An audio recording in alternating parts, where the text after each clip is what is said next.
With him being such a big football fan, it was going to be the highlight of his night, but unfortunately he didn't even make it home to watch England. It's just horrendous, isn't it?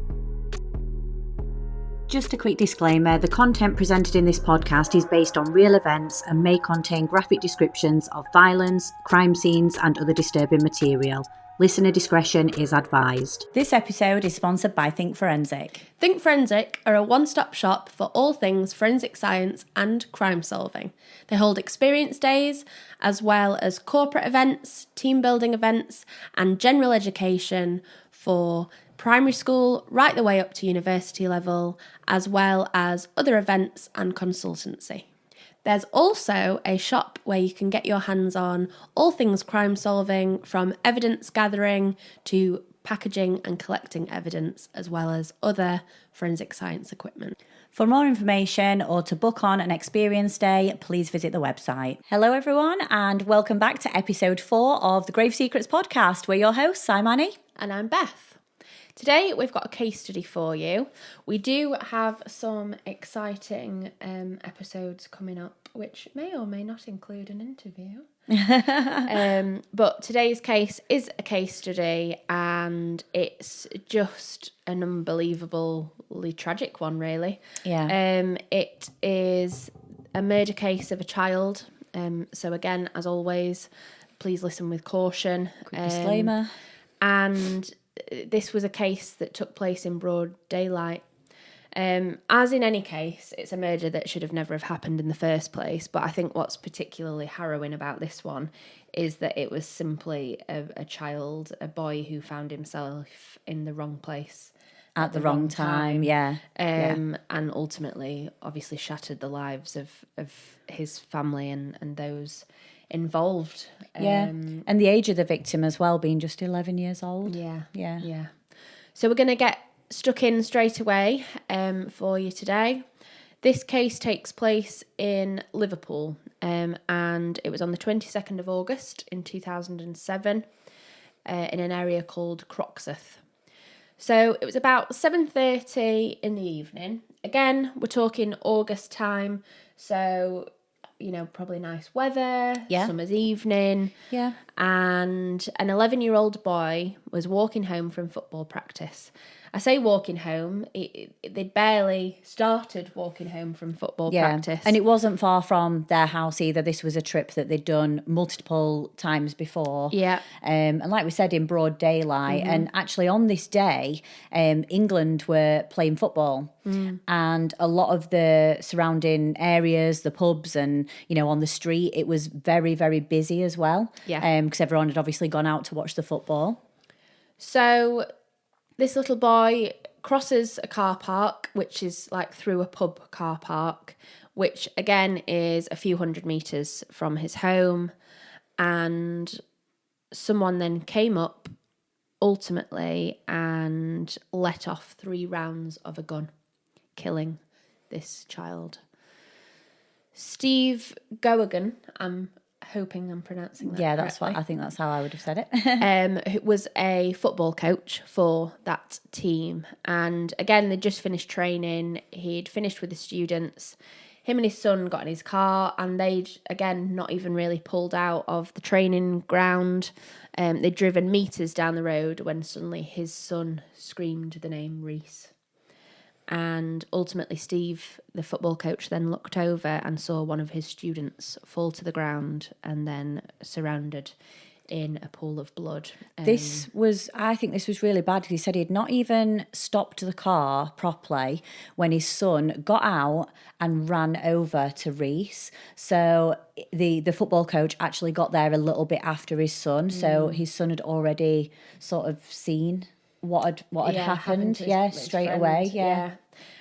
So Steve obviously rang 999, and him and his son, obviously, through shouting out the name Rhys, knew exactly who the victim was, and it was one of his team members, Rhys Jones.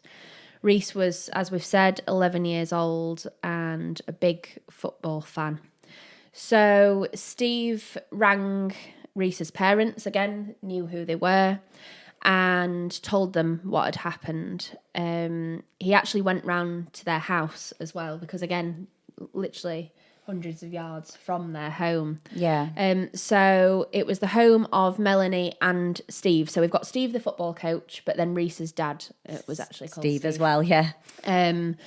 Went over to the home to tell them that Rhys had been shot. And initially, obviously, like you would, assumed that it was maybe like an air rifle that had been shot or a BB gun, something like that. So it was only Rhys's mum, Melanie, that was in the house at the time, and she just grabbed her keys, grabbed her phone, and ran out of the house and went over to obviously where Rhys was. And she actually got in the car with the football coach, Steve, and he drove them, even though it was, a few hundred meters. Yeah. He drove her over so it would be quicker. Yeah.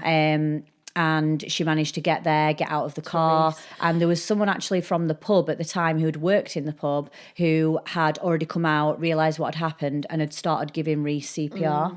It's just horrific, like to see your small little boy in a pool of blood in the middle of a car park, which is jarring anyway. Like, it just must have been absolutely abhorrent. And then obviously because Rhys's father, Steve, wasn't home at the time, then obviously he'd have to be contacted as well. He was actually driving somewhere and someone rang him and just said, you need to come back immediately. Yeah. But like you said, he thought maybe something had happened with an air rifle, something had gone wrong, but he didn't expect it to be sort of as fatal as it was. And for Rhys's mum, Melanie, she had just had the most normal day, the most normal evening.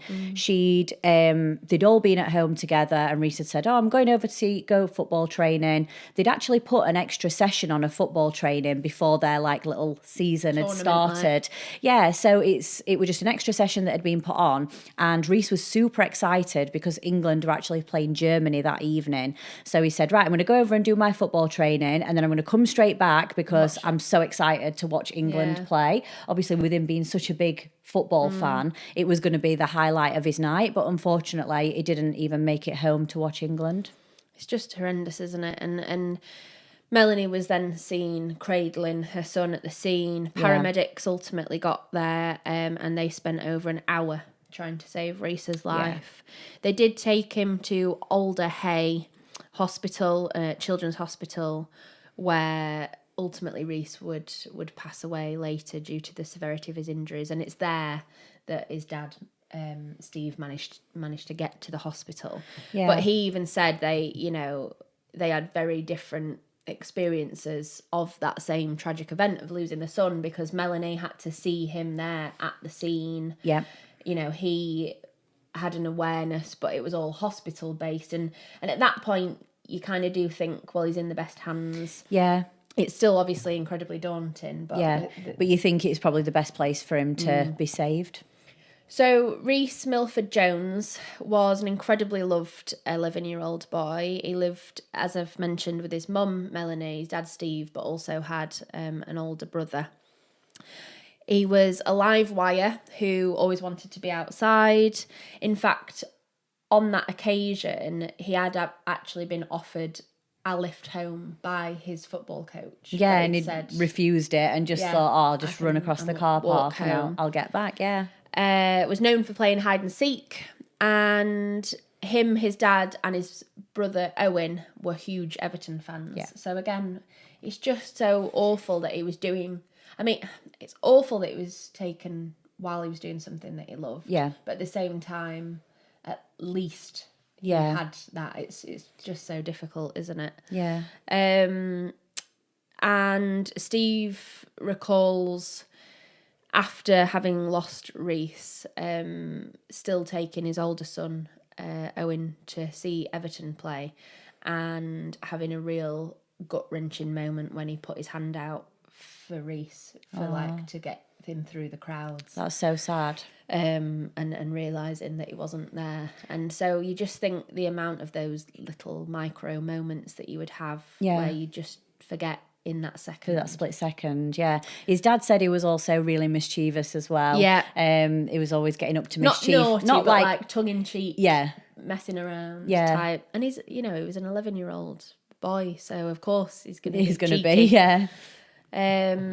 So obviously an investigation is then launched into what is pretty clearly a murder investigation. Yeah.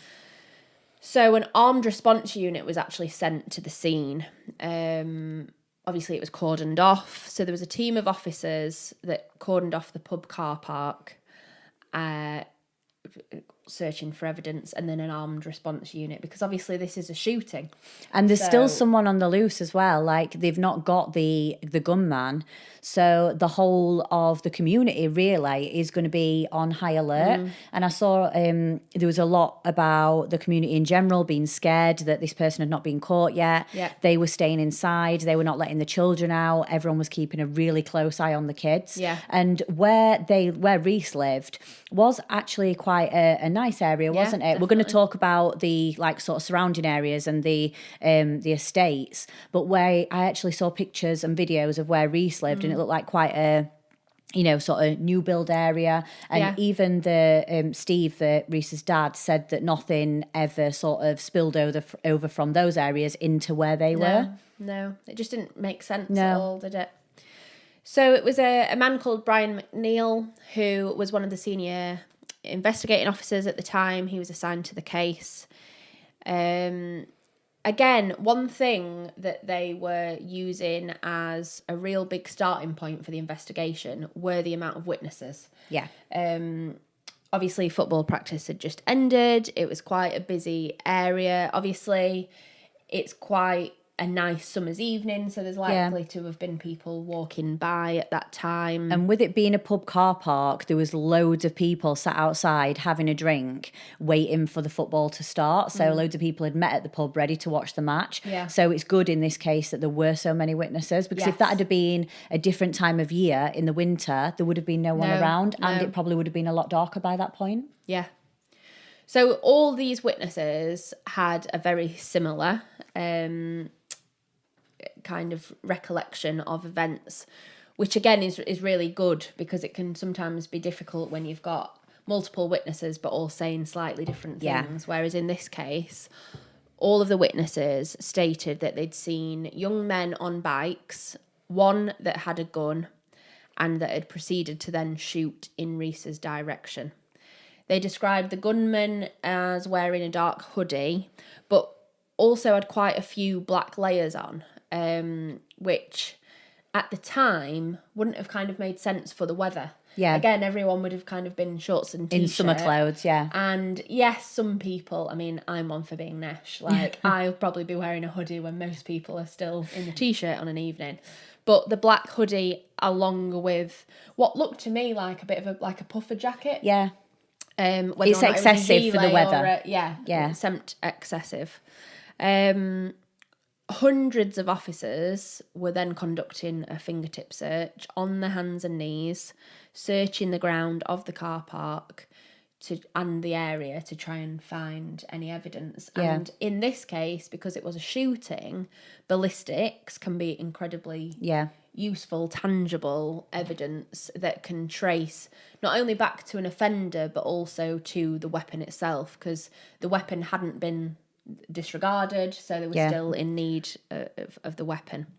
A car window had also been shot out, because there were 3 rounds that were fired, and so they were looking again round this car to see whether or not the bullet casings could be found. And at the same time as this, you've got to think a shooting of an 11-year-old boy is going to hit the media quite quick as well. Absolutely. So it did explode sort of onto the front pages of the papers.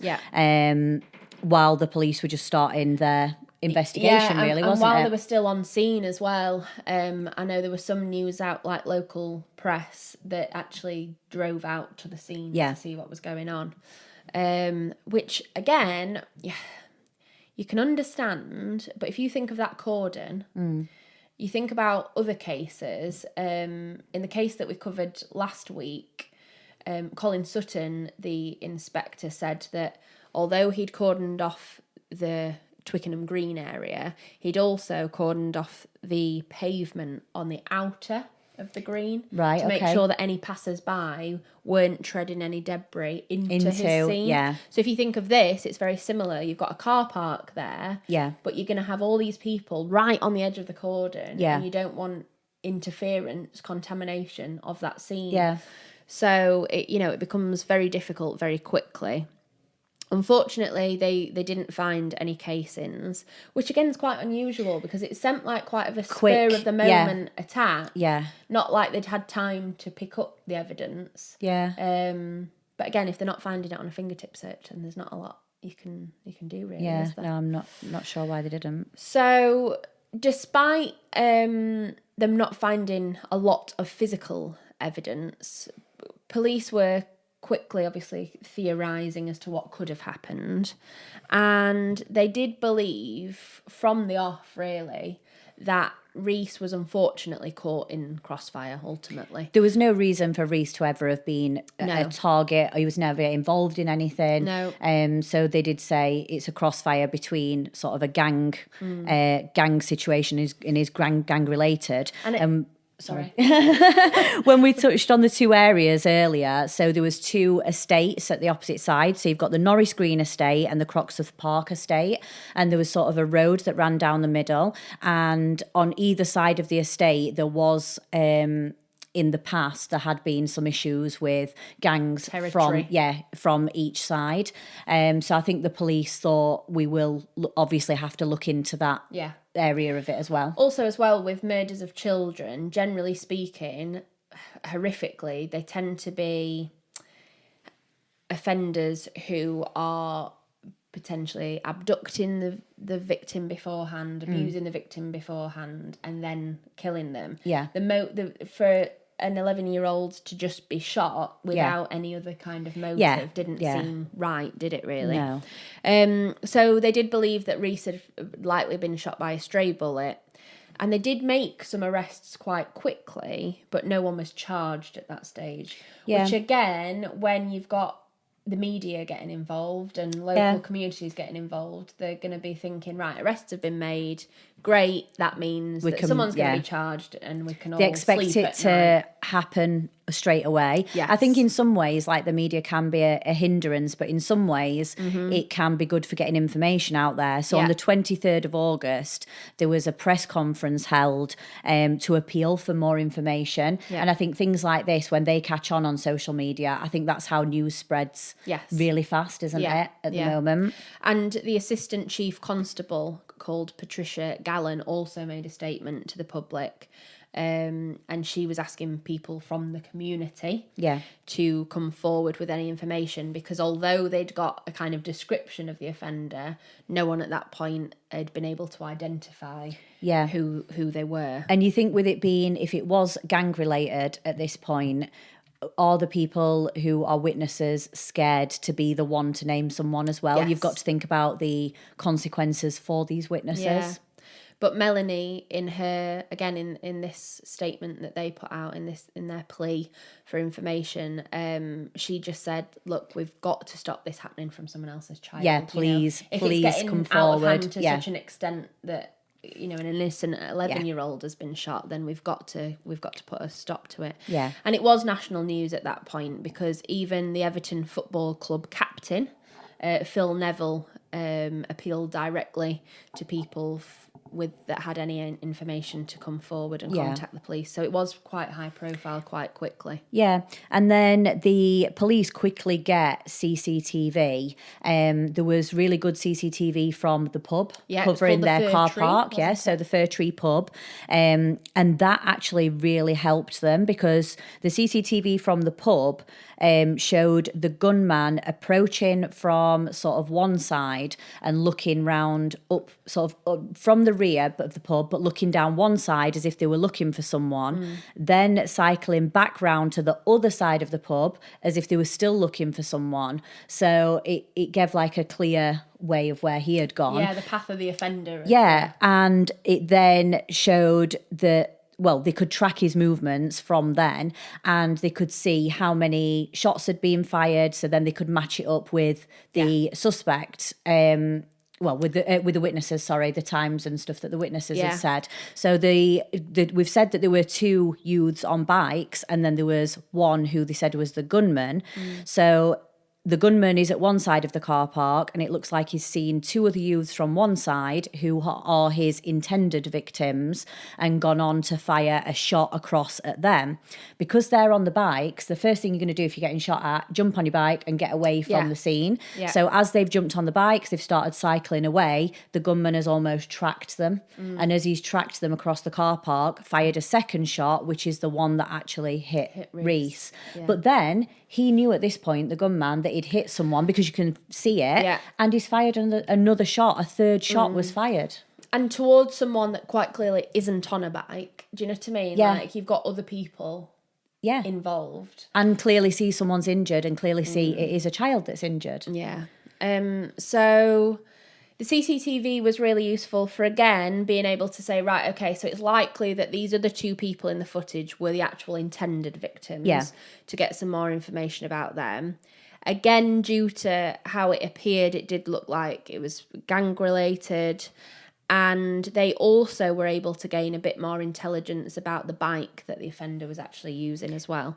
They looked at the dimensions, didn't they, of the bike from the CCTV. And I didn't think, again, we've said in other episodes, I didn't think the CCTV was that particularly clear to look at dimensions, because you don't know if the CCTV is from a certain angle. No. Like if you're going to, I mean, they must be doing some good work to be able to. It'd be great to get an expert in CCTV expert. CCTV, yeah.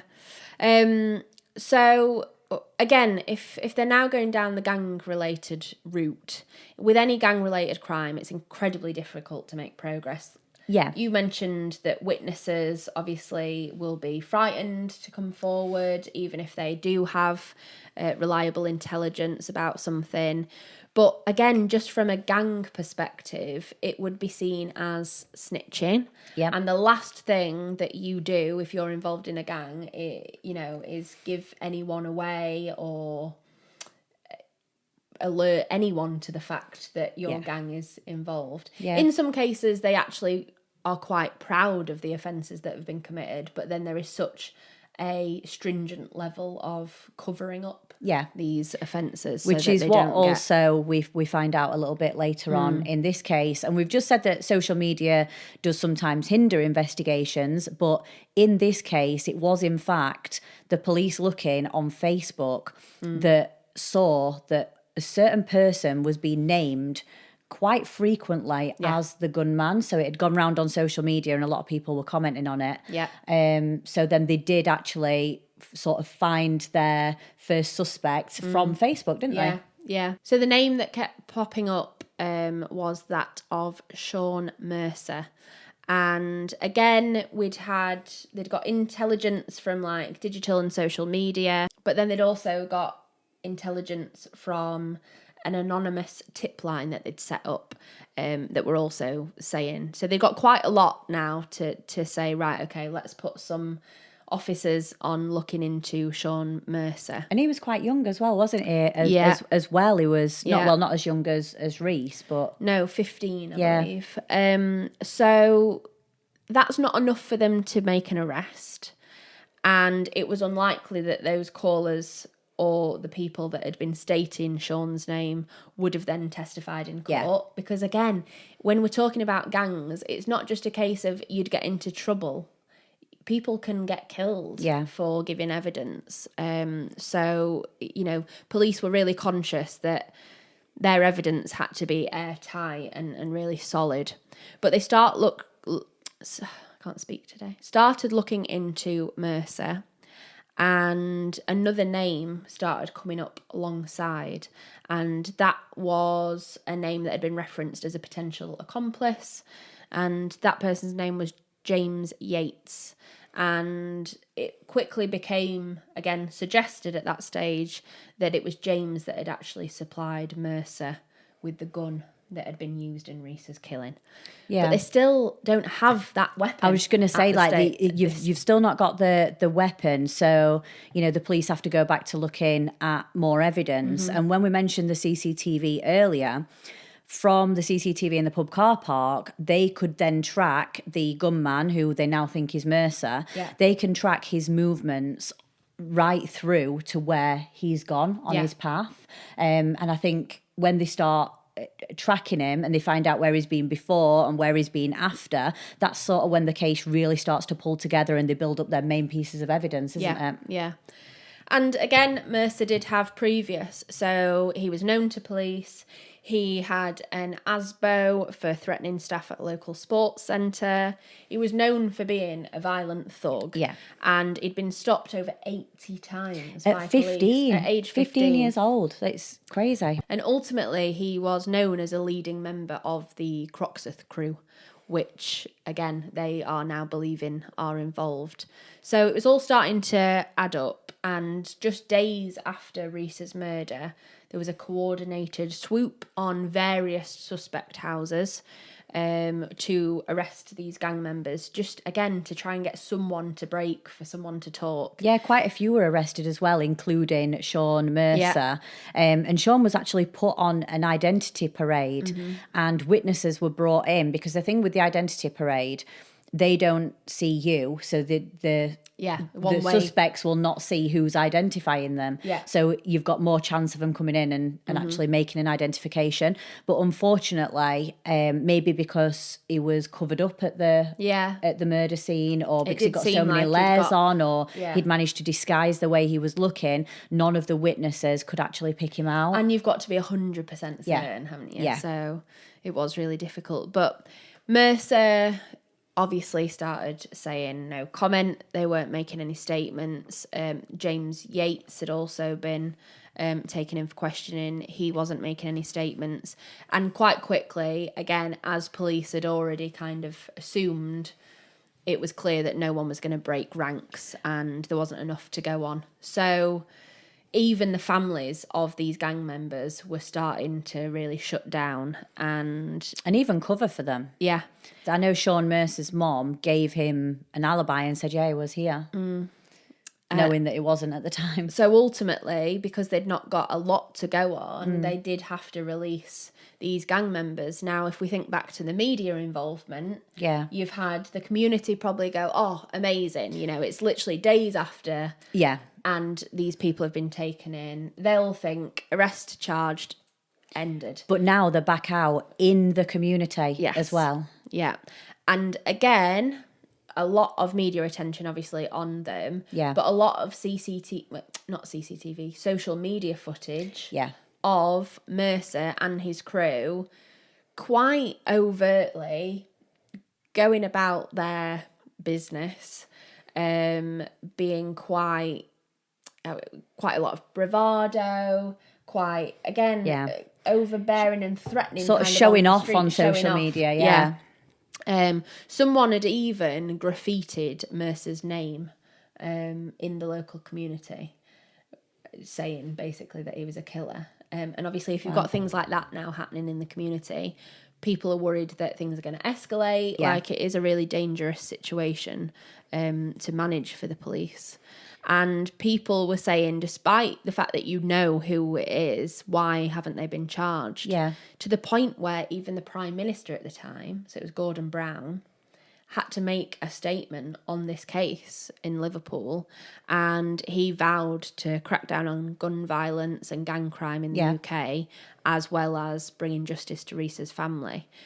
But the detectives in the Rhys case just kept their head down, kept investigating. You obviously can't get caught up in all of that, because if you lose sight of you've got to concentrate on your case, haven't you? And on the 6th of September 2007, thousands of people actually attended Rhys's funeral, and I saw some of the footage from it, and I've never seen so many people at a funeral. Me goosebumps now, as like well. Just lying in the streets. There was sort of so much support and so much love there for him, and for the supporting his parents and his family at that time as well. And it must have been, I know it's horrible for the parents, but we've got to remember he has got a brother as well.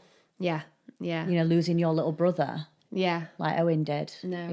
It's just awful, horrific. And obviously his friend that found him, do you know what I mean, that saw it happen, not even found him, saw it happen. There's so many people that have impacted by this, isn't there? Yeah, hugely. And Steve, the football coach, talks about it as well. Because like he said, if he'd insisted on giving him a lift back in the car, you know, he was under his care at that time. So he said, people tell me I'm not responsible. And he was like, and I know that, but I can't feel that. Yeah. And I resonate with the 100%. knowing it and not feeling you would it. feel like that though, wouldn't you? What if? It's always the what if and what could I have done? Yeah, it's awful. So ultimately, obviously, because the suspects had been arrested, while they'd been arrested, their houses had been searched too, but they didn't find any of this black clothing. They still couldn't find the weapon. They didn't find the bikes that they believed were involved or any of the ammunition.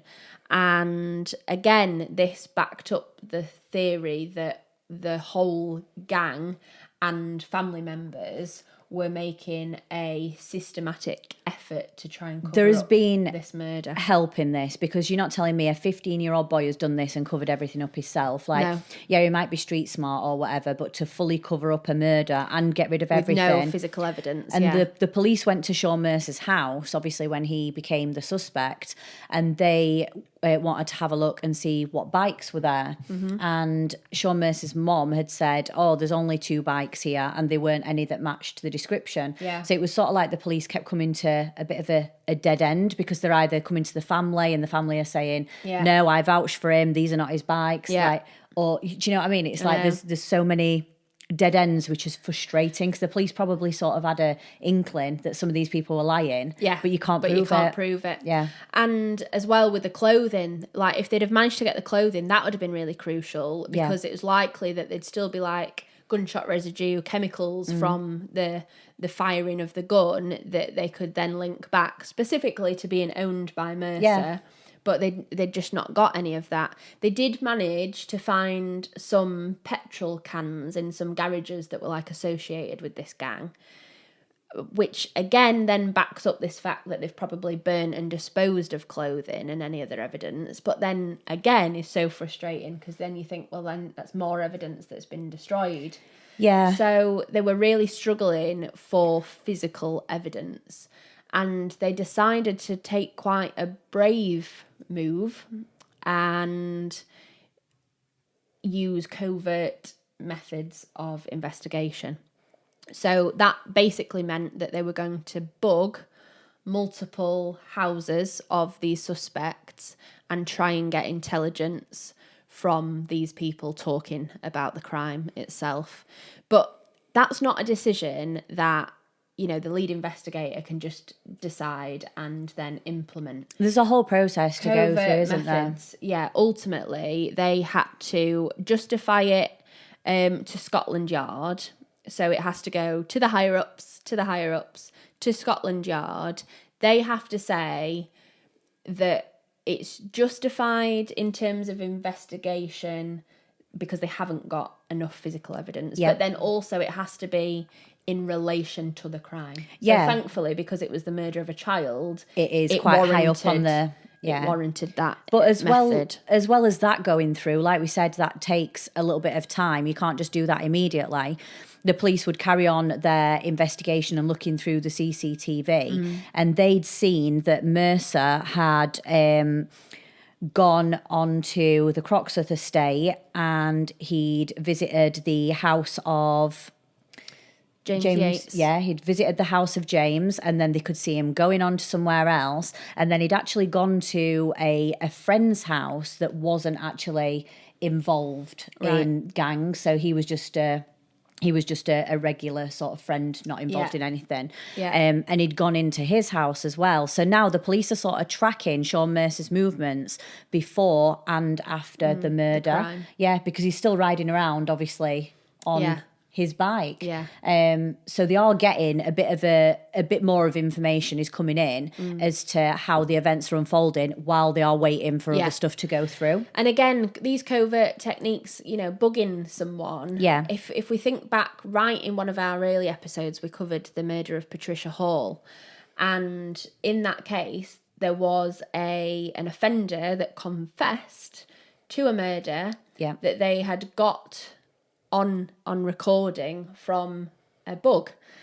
And ultimately, we won't. If you've not already listened to the episode, go back and have a listen. But it's one of our really early episodes. It can go really wrong when Yeah. they use that method. So yes, you might get intelligence from it, but it's how strong it is as to whether or not it will ultimately be used at trial. Yeah, and after the murder, Sean Mercer went his friend's house that he went to. They actually named him as Boy M, so they didn't give his name, and I think it's because number one, he wasn't involved in gangs. Number two, he was young, Yeah. so they couldn't release his name at this point as well. He was known to have behavioural issues, but Mercer sort of could be quite manipulative and controlling towards him. So I think he went to his house because he knew he'd be able to sort of get him to comply with whatever he wanted. Yeah. And then that is where he made calls to the other gang members. Yeah, and that's what the phone records show. So there is quite a lot building up from before and after the murder. fact. Yeah. Yeah. Because again, offenders don't tend to think so much. They might think if it's premeditated, like he'd obviously premeditated it to a degree. He was wearing all black. Yep. They were on bikes to get away from the scene more quickly. Yeah.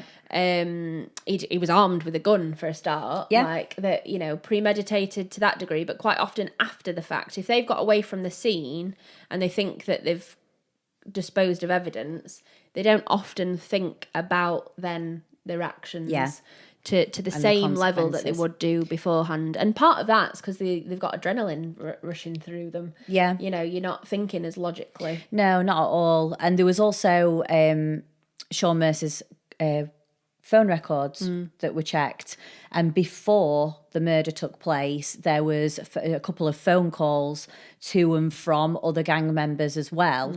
And then just after 6 p.m, it was seen on CCTV with Sean Mercer leaving his house. And he actually goes to James Yates's girlfriend's house, where that is believed that they think he may have picked up the murder weapon. Yeah. So he may have picked up the gun from there before then being seen cycling towards towards the pub. So those phone calls to start with were those phone calls from gang members saying, this is our, intended targets have been spotted. This is where they are. This is the plan. You come and do this. And Sean Mercer was a very active gang member, but also very young. Yeah. Yeah, to be in that scary, situation. really, to think that they can be that embroiled and that infiltrated At that age. at such a young age. They're still at school. Yeah.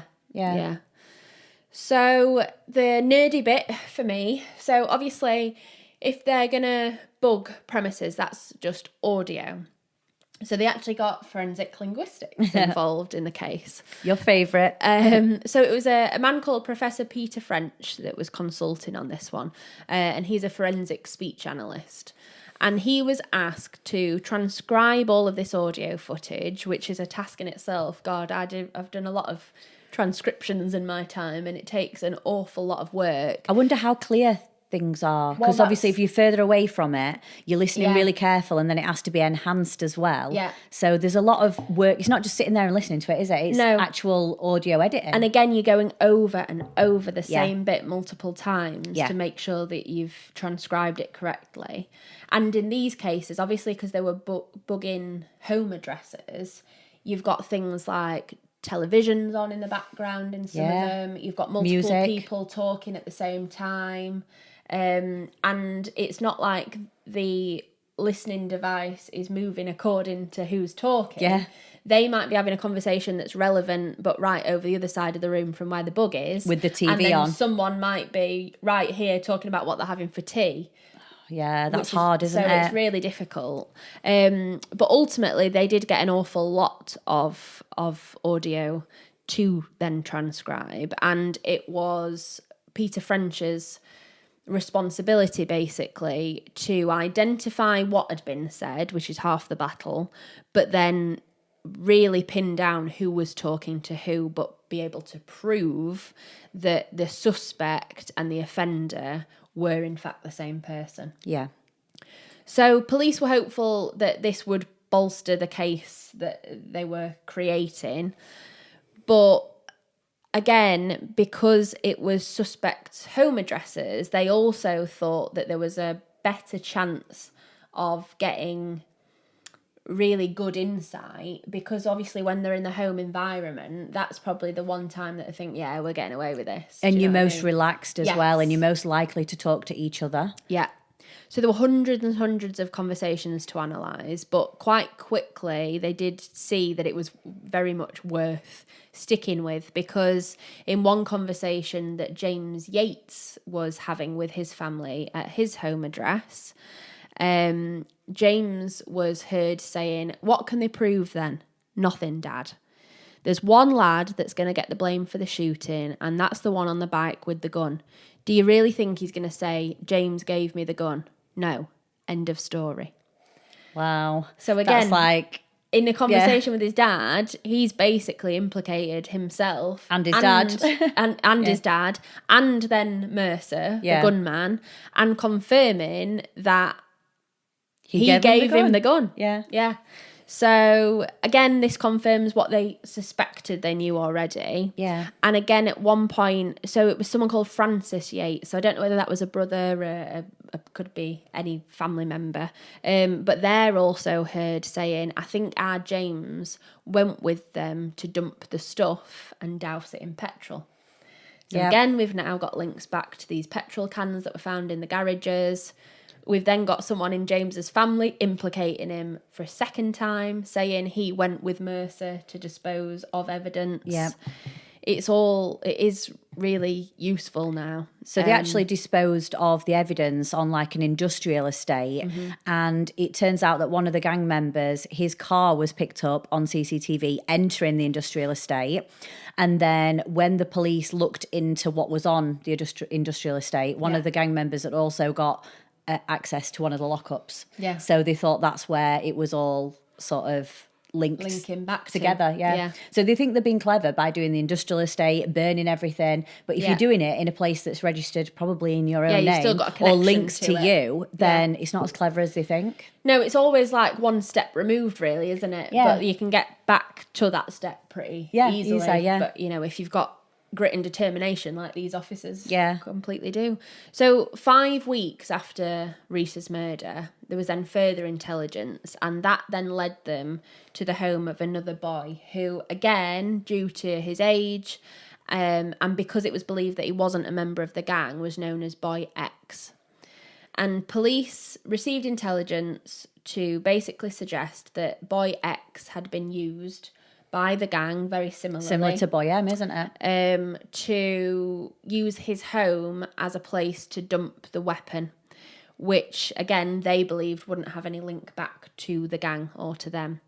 So a raid was conducted on that property, and ultimately they did actually find the gun, and it was in a carrier bag in the loft. And again, it was like a red and white striped carrier bag like you get from like a local newsagent. Yeah. So it was quite identifiable in itself. But then they also found a separate carrier bag, which was, again, like a blue carrier bag. And they found loads of ammunition in it. So when you come across that, you'd be thinking, yes. And I think jackpot. It was the Smith & Wesson gun, I think, as far as I can remember. Yeah. And it sort of matched up with the same sort of gun what the witnesses had seen. So police are thinking they've got a huge breakthrough, but ultimately it wasn't very... I was going to say it wasn't short-lived. It was very short-lived, because what then happened is that obviously they were trying to match the gun that they did believe was involved with the ammunition, and unfortunately the two just didn't align. The ammunition, the bullets were 0.45 caliber, and the barrel of the gun was 0.44. So ultimately, what they believed is that the casings, the bullets, couldn't have fit properly down the barrel of the gun. Yeah. So they're thinking, right, okay, well, so now it can't have been used in Rhys's case. So a ballistics expert decided, thankfully, to actually test fire the weapon, because you could get the bullets in, but it's whether they're going to fire accurately, isn't it? So they decided to test fire it, and when they did that, they actually found that when the gun fired, it created a really identifiable mark, because what happened is, generally speaking, when it comes down the barrel of a gun, a bullet will twist and twist and twist down the barrel, and that's what keeps it on a straight trajectory, going in a perfectly straight line. Because this bullet was out of whack with the barrel. What happened when it left the gun was that it tipped, it kind of kept flipping upside down, which obviously a bullet should not be doing. It should be keeping on one straight, if you think of Super Mario. Yeah. With the bullet. Instead, it was tipping on itself. So when it hit the target, when they were doing the test fire, it kind of made quite a long impression, like an indent, where it had hit sideways. So what they did then was go back to the wounds on the post-mortem of Rhys, and they found that the bullet was actually sideways when it had hit Rhys as well. So generally speaking, when a weapon is fired, the entry wound is smaller, and the exit wound is a lot bigger, larger, because as it's fired through. What had happened in this case is that they were actually looking at the injuries to Rhys the wrong way round. They'd obviously seen a larger wound and assumed that was the exit wound, but in this case it wasn't. So it had actually hit Rhys sideways, which made a larger entry wound, and then it had moved up through Rhys's body, and then ultimately then left a smaller exit wound. So this was incredibly significant because they now knew that it was in fact the right gun. Because it's so distinctive as well. And the ammunition. So Boy X is obviously absolutely terrified. His family were terrified of being implicated at all in this crime. He wasn't involved in any sort of gang crime or anything. No. He had been fully manipulated into this situation. But ultimately, without that evidence from his home, there probably wouldn't have been enough. No, there wouldn't have been enough for a case. Yeah. So it was really crucial that that's what pinned Mercer to Rhys's murder. So again, the police decide they've got to do something controversial to get justice. And they went to the Crown prosecution and said that they wanted to use Boy X as a witness, but grant full immunity. And this is not something that happens very often at all. No, especially not at that time, because it was really new legislation in the first place to grant immunity. Yeah, it's really out of the ordinary for this even to be requested, isn't it? Yeah, and it would have been the first ever case of someone under the age of 18 being granted immunity. There were a lot of firsts in this case. And again, just putting this offer out on the table for them to decide whether or not they could took from November to April the following year for the CPS to process it. Imagine that time just waiting and thinking a lot of the evidence in this case is hanging on this. Yeah. And it was the CPS that were obviously debating it, but then it's not even them that makes the decision. It then went to the Attorney General. Yeah. So imagine if they'd have said, yeah, all right, but then the Attorney General would have turned around and said no. So, yeah, really difficult. So it actually wasn't until April 2008 that they got the go-ahead from the CPS with the decision that Boy X would be offered immunity. Yeah. So just for Rhys's family as well, waiting for something like this, they've still... all this time later, they've still not got any justice. No. They've had Rhys's funeral. And while all this is going on, these gang members are still thinking, well, they know it's us now, but we've still not been arrested. We've still got away with it. And they were becoming more and more cocky and overt with their social media posts and things. And there was actually quite a lot of footage that was found on, again, gang members' phones and social media of them recording each other, playing with guns, proudly pretending to shoot. Mercer was identified in one of these videos. But again, this just bolstered their case because this said these are active gang members who have access to guns as well. Access to guns. They are clearly using them, playing with them. They've got an affinity for crime. And again, they'd still got this bike. So they decided, again, to release a further appeal, and that was for the bike specifically. So it was a fairly wouldn't say distinctive, but it wasn't like just a normal, regular bike. You would have been able to spot it if you knew the description of it, wouldn't you? So in the press appeal, they thought, well, we might as well see, because it might just jog someone's memory if they have seen it. And a member of the public had been cycling, I think it was near the industrial estate, and he'd actually come forward to say he'd found the bike. And basically then he'd nicked it. So he'd then taken it, was using it as his bike, but then as soon as he heard about it, he came forward, gave them the bike, and then it could be processed forensically. And when they analysed it, they actually found DNA which linked the bike to Mercer. So they didn't specify what it was, but it was likely either sweat. Sweat from maybe handlebars, skin cells. But that's now a direct link that pins the bike to Mercer. The bike's been at the scene. Mercer's then potentially been at the scene at the time. So it's all starting to come together. So because Boy X was granted immunity, they've got evidence now. They've got the murder weapon. They've got all of the linguistics evidence. They've got CCTV. They've got witnesses, the bike. Then it finally went to trial. So Mercer was charged with murder, and 6 other gang members were actually charged with their involvement.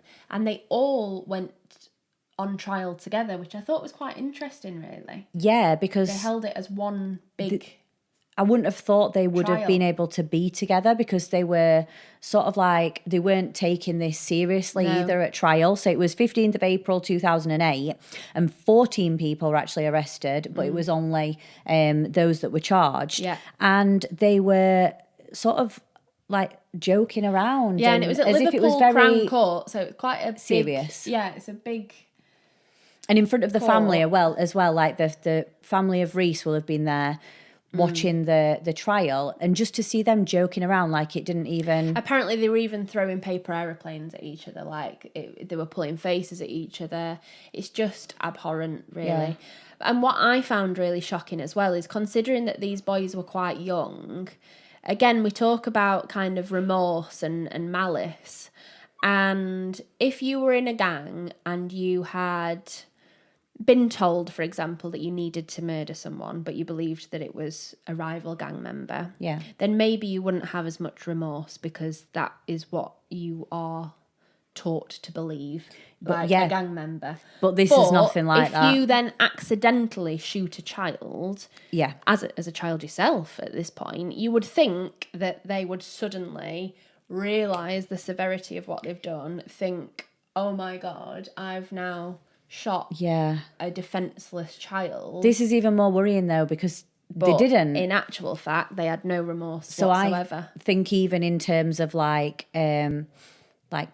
psychology, that is a dangerous person. And I believe that if Sean Mercer wouldn't have been taken off the streets then, he would have led on to probably do some pretty horrific things anyway. So we've got 15th of April 2008 where they were arrested, and we've got the 2nd of October 2008, which was 14 months after the murder of Rhys when the trial began. So I just think there's such a big time between it all, isn't there? Even between like April and October.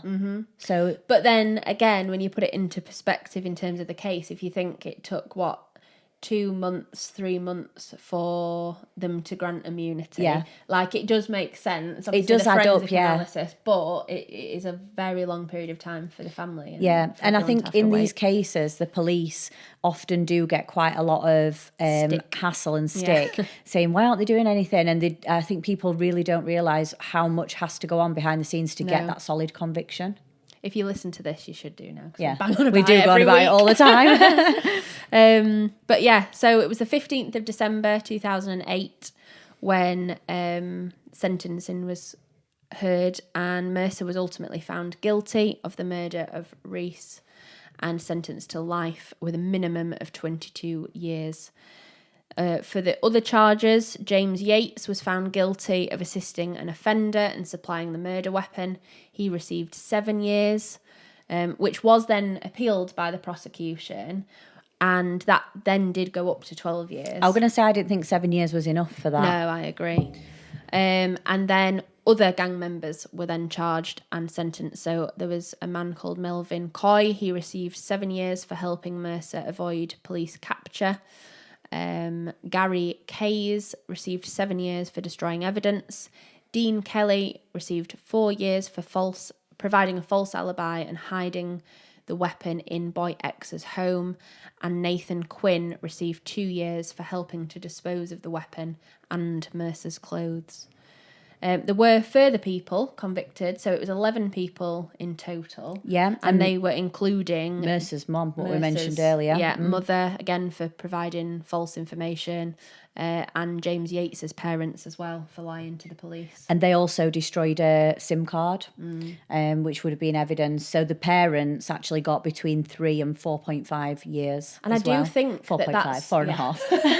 4.5 years. And I do think that that's really important as well, because the police really did kind of show that they were going to crack down on this gang mentality and everything, and charge family members as well and say, you know, no matter what level of involvement you've got, it's not acceptable. We're not going to stand for it. Not at all. So Sean Mercer is still in prison. The others have now been released. But Sean Mercer is now actually being held in the same prison as Levi Belfield and Ian Huntley. Right. Which are also cases that we've covered. So, in terms of remembering Rhys, the Friends of the Fir Tree Under-12s, one of his teammates described him as being a top lad and a class footy player. And I thought that was really lovely. Because from kids that are 11 or 12, like, that's one of the biggest compliments you can top lad. receive, isn't it? Yeah, top lad. But then also this tragedy ultimately sparked the launch of a charity that was called Liverpool Unites, or is called Liverpool Unites, and they raised over £100,000 to build a community centre in Croxteth. Yeah. Because again, with a lot of these things, with anything gang related, the more that you can infiltrate the community and give these children something to focus on, give them a place to be, the less likely hopefully they are to get involved. So this community centre was a big achievement. And then the Rhys Jones Complex was also launched in August 2013. And again, that helps. Yeah, hundreds and of children. I know that Melanie Rhys's mom has been really involved in this, and this is something she feels very strongly about. And when I'd been researching this case, obviously because it was quite a while ago, I did then have a Google and see the what the community centre was like. They've got like football pitches and things like that people can rent out, or you can rent out the areas or the building.